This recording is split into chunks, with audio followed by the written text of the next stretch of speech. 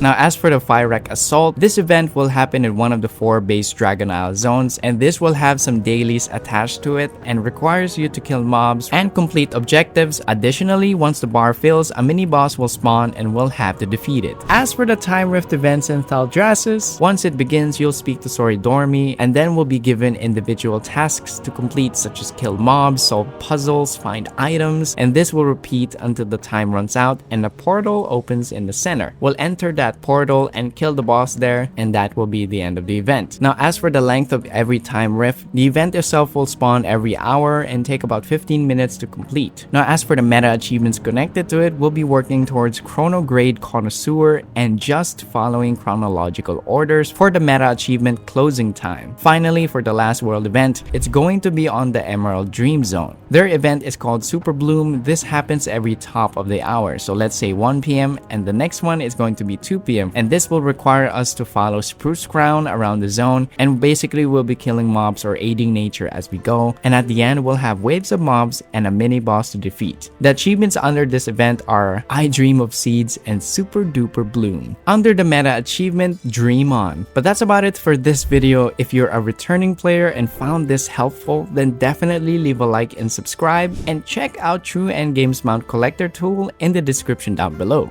Thanks for watching, and I'll see you in the next one.